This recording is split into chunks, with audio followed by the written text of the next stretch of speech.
All right. So yan, good day guys. Okay. So welcome to another lesson for Amazon advertising. And this time, we will going to study the auto campaigns. Okay? So ano nga ba yung auto campaigns or auto targeting? Okay? So sponsored products automatic targeting. So this type of campaign allows Amazon algorithm to target relevant keywords and product on your behalf. Okay? So technically dito pag sinabing automatic, so lahat.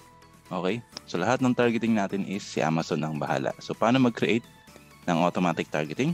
Okay. So let's say we're on the Amazon console. Okay? So we'll go to sponsored products and then let's check or let's click on continue. Yan. Para mapunta tayo sa campaign builder. And then again, okay, so it should be the product name and then type natin is auto. Yan. Then let's say yung ACOS, target ACOS niya. Okay? So if ever that you have the product here, so basically hanapin nyo lang siya, then i-click nyo kung ano man yung iraran natin na product for the PPC or sponsored ads. Okay? Now, as you can see, meron tayo di ba dito manual targeting and keywords or automatic. Okay? So dito tayo sa automatic targeting. Okay? So sa automatic targeting, okay? So yan.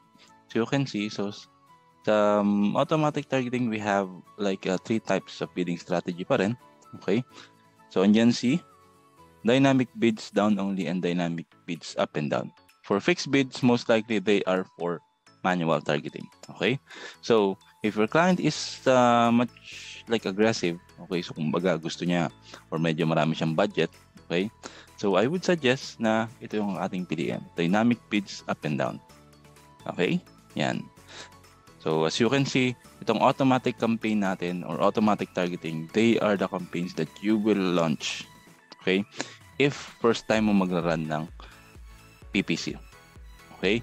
So first time should be like we need this data. Okay? So kailangan natin to for data collection.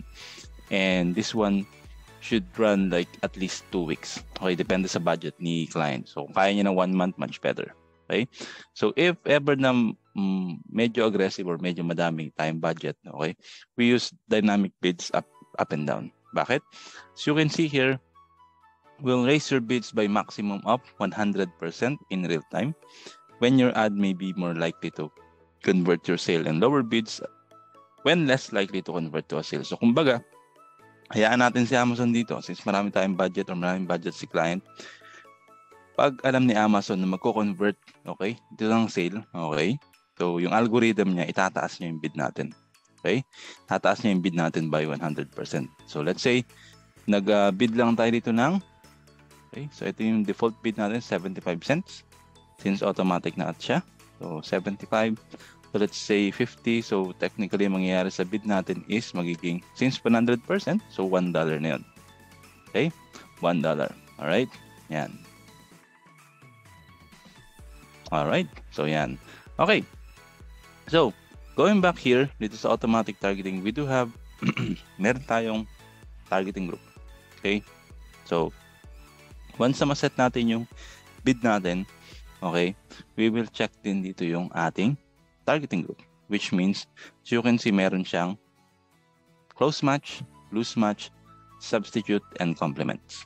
Okay, so sa pag-close match, syempre, okay, so we'll show your ad to shoppers who use search terms closely, so closely related to the product. That's gonna be the close match, okay?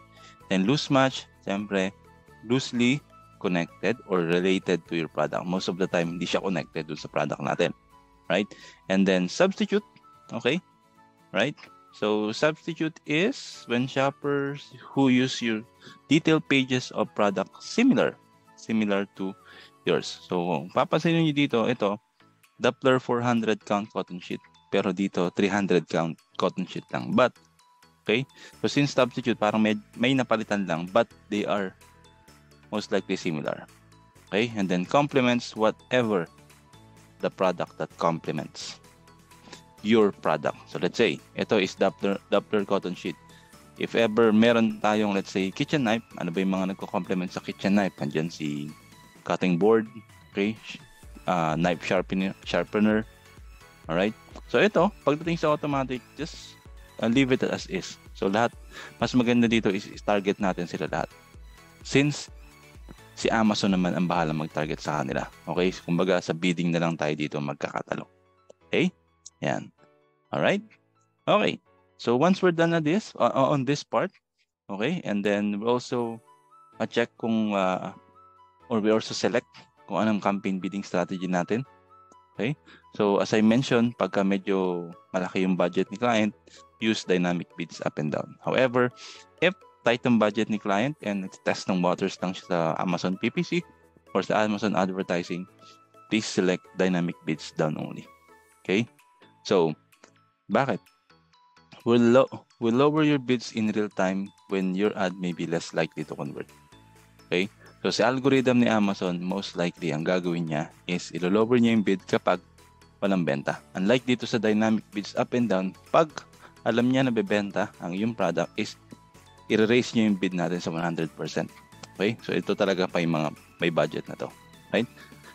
Okay? So, yun yung pinagkaiba nila. Pagka dynamic bids up and down, ito yung aggressive. Okay? Aggressive client. Ito. Pagka testing waters, dynamic bids down only. Okay? And campaign name. So, product name. So, should be same pa rin. Auto. Dapat magkapareha sila. And then, target ACOS, which is 30%. Okay? End date. So, let's say 2 weeks. So, April 4. Ang layo nito. April 4. So, let's say 2 weeks. So, 18. Okay, and then daily budget, depende sa client, say 20, and then launch campaign. Okay? Alright. So, most likely, that's it. If you do have any question, please let me know, and I'll see you on the live session. Okay? Thank you so much, and have a good one. Bye, guys.